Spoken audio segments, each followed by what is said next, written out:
अस्सलामुअलैकुम, क्या हाल है आप सबका। उम्मीद करती हूँ कि खैरियत से होंगे। अल्हम्दुलिल्लाह जी, मैं भी खैरियत से हूँ। आज संडे का दिन है और बच्चों की पहली छुट्टी स्टार्ट हो गई है। तो जी आज हमारी बड़े भाई की तरफ दावत थी, तो हम सब रेडी हो चुके थे, बच्चे शच्चे भी तैयार हो चुके थे। मैंने घर को पहले सुबह सफाई वगैरह कर ली थी। अब मैं रह गई थी, सिर्फ मुझे तैयार होना था और ये मैं तैयार हो गई। आपने मुझे बताना है कि ये आपको मेरी किस तरह की ड्रेसिंग लगी है, मेरी मैचिंग किस तरह की लगी है। मैंने ब्लैक ये सारा मैच किया था और नाश्ते पे हम जा रहे थे, तो इतना ज़्यादा नहीं, हल्का फुल्का ही हम तैयार हुए थे और फिर हम चल पड़े अपने सफ़र की तरफ। तो दरअसल हाँ, अंकल की जो हैं बेटी और उनकी बहन वगैरह वो भी इनवाइटेड थी, और इजाज़ के 3 भांजे दुबई में रहते हैं जिनमें से 2 आए हुए थे, तो उनको भी इस दावत पे बुलाया गया था, तो वो भी इनवाइटेड थे। तो अब देखते हैं कि पहले कौन पहुंचता है, क्योंकि हमें 10 से ऊपर टाइमिंग हो गई थी, 11 बजने वाले थे, हम काफ़ी लेट हो गए थे। तो देखते हैं कि बाकी मेहमान पहुंच चुके थे या हम ही सबसे पहले पहुंचते हैं। वैसे आमतौर पर हम सबसे पहले पहुंचते हैं। तो जी आंटी की सोसाइटी आ गई थी और ये आंटी का घर है, होम स्वीट होम। तो हम आंटी के घर पहुंच गए थे और फिर हम दाखिल हुए, सलाम दुआ किया और पता चला कि सबसे पहले हम ही आए हैं। अभी तक कोई गेस्ट नहीं पहुंचा था। तो मैंने कहा चलिए आंटी के घर का टूर ही करवा दूँ आपको। ये आंटी का घर है, बड़ा खूबसूरत उन्होंने डेकोरेट किया हुआ है। तो जी ये आंटी का टीवी लाउंज है, डाइनिंग है और उन्होंने बड़ी चीज़ों को अच्छे से डेकोरेट किया हुआ है। दरअसल आंटी अंकल को दोनों को ही बड़ा शौक़ है ना घर को डेकोरेट करने का। और आंटी ने डाइनिंग बिल्कुल रेडी की हुई थी, बस गेस्ट के आने की देर थी और गेस्ट अभी तक पहुँचे नहीं थे। सब बर्तन शर्तन जो है वो लगा दिया था।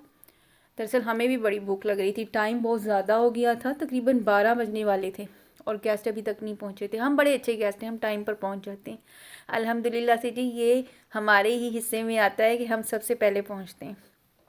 अभी तक तो हम सबसे पहले पहुँच रहे हैं। तो जी अब देखो गेस्ट कब तक आते थे, क्योंकि काफ़ी टाइम हो गया था और भूख भी बहुत ज़्यादा लग रही थी। तो जी मैं आपको आंटी का बेसमेंट भी दिखाती हूँ। नीचे उनका बेसमेंट है, उन्होंने अभी सोलर सिस्टम लगाया है। तो आप सब भी लगवा लें, पाकिस्तान में रहना है ना तो इसकी बड़ी ज़रूरत पड़ने वाली है। और ये आंटी मुझे दिखा रही थी कि अभी मैं उन्होंने एक और दावत करनी है अंकल के दोस्तों की, तो वो कह रही थी मैंने चीज़ें कुछ रेडी की हुई हैं, तो एक और दावत मुझे अरेंज करनी थी। और ये नीचे बेसमेंट में उनका एक रूम है, बड़ा बहुत काफ़ी बड़ा हॉल है। इधर पे उन्होंने काफ़ी अपने फंक्शन वगैरह भी किए हैं, काफ़ी लोग इसमें आ जाते हैं, तो काफ़ी ये खुला है और इसमें ना गर्मियों में भी बड़ा ठंडा रहता है ये। तो जब ज़्यादा मेहमान होते हैं तो फिर वो यहाँ पे अरेंज कर लेते हैं, काफ़ी खुली जगह है।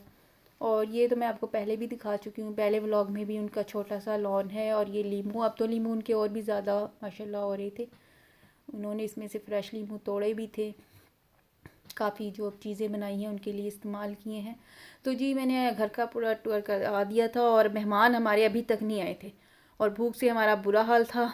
तो मैंने कहा चलें अब टाइम तो गुजारना है ना किसी तरह। चले मैं आपको किचन का भी दिखाती हूँ कि क्या क्या किचन में बनाया। ये जी उन्होंने लस्सी बनाई हुई थी। लस्सी क्या थी, ये तो मक्खन मलाई थी, इतनी माशाल्लाह क्रीमी और इतनी टेस्टी थी, क्या मैं आपको बताऊँ, ठंड पड़ गई थी इसको पीकर। और ये उन्होंने बनाए थे मटन कोफ्ते और चने, बहुत ही डिलीशियस, बहुत ही मज़े के बने थे। और ये उन्होंने इजाज़ के बहनोई जो हैं उनके लिए परहेज़ी खाना बनाया था, मटन का सालन। और अब आप कह रहे होंगे कि नाश्ते में बिरयानी का क्या काम। तो जी ये बिरयानी उन्होंने, आंटी के जो नवासा नवासी हैं वो बड़े शौक़ से खाते, वो कुछ और नहीं खाते, नाश्ता हो खाना जिसमें भी वो कहते हैं बिरयानी खानी, तो ये स्पेशल उनके लिए तैयार की थी। बहुत ही खिले खिले चावल बने हुए थे।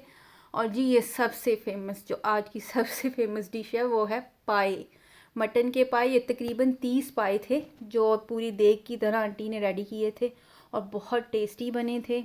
इनकी आप बोटियाँ देखें, बिल्कुल जेली की तरह, इतनी सॉफ्ट थी और बहुत टेस्टी बने हुए थे।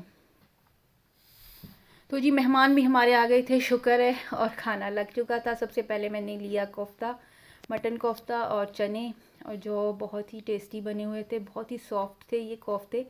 उसके बाद मैंने पाई का सालन लिया और पाई के साथ मैंने लवाजमात भी लिए, जैसे कि पुदीना और ये अदरक वगैरह। आप इनके साथ खाएं, लीमू निचोड़ के, आपको खाने का मज़ा इन्हीं के साथ आता है। मुझे तो इनके बगैर नहीं टेस्ट आता। बहुत मज़े का बना हुआ था सालन। और आखिर में हमने लस्सी पी। लस्सी मैंने 1.5 गिलास पी। बहुत ही टेस्टी लस्सी थी। और कहते हैं लस्सी के बाद बहुत नींद आती, मुझे तो नींद नहीं आई।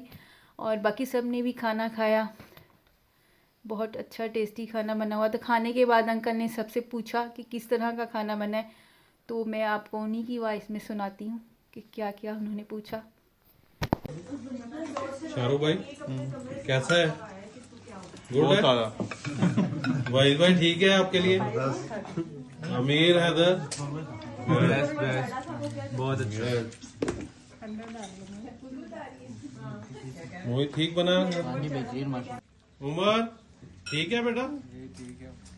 हाँ जी एजाज फर्स्ट क्लास जबरदस्त। देखो मायरा मलिया वो ये मेरी छोटी गुड़िया का ठीक बना हुआ है। ओए वाओ। तो जी खाना शाना खा के सब फारिग हो गए थे। फिर आंटी ने हमें स्वीट डिश दी थी, खीर, जो कि बहुत टेस्टी बनी थी। सॉरी मैं उसकी वीडियो नहीं बना सकी। और फिर बाद में किसी ने ग्रीन टी पी, किसी ने चाय पी। तो और फ़लस्तीनी बहन भाइयों के बारे में काफ़ी देर तक बातें होती रही। और फिर हम अपने घर की तरफ रवाना हो गए। और आप यकीन करें ये चंद घंटे इतनी तेज़ी से गुजरे और पता ही नहीं चला। और बहुत अच्छा लगा सबसे मिलकर। तो मैं आपको यही कहूँगी कि ज़िंदगी जो है बहुत छोटी है। इस बिज़ी लाइफ में आप चंद घंटे निकालें, अपने प्यारों के पास बैठें। आप यकीन करें, आप उनसे अपना दुख सुख बांटेंगे तो आप ज़हनी और जिस्मानी तौर पे बहुत ज़्यादा रिलैक्स फील करेंगे। तो आप भी मिलते रहा करें अपनी फैमिली के साथ, बहन भाई इकट्ठे किया हुआ करें, गेट टुगेदर किया करें। तो इससे बड़ा अच्छा लगता है। तो अगर आपको मेरा व्लॉग पसंद आया तो प्लीज़ मेरी वीडियो को आप लाइक करें, मेरे चैनल को सब्सक्राइब करें और मुझे दुआओं में याद रखें। अल्लाह हाफिज़।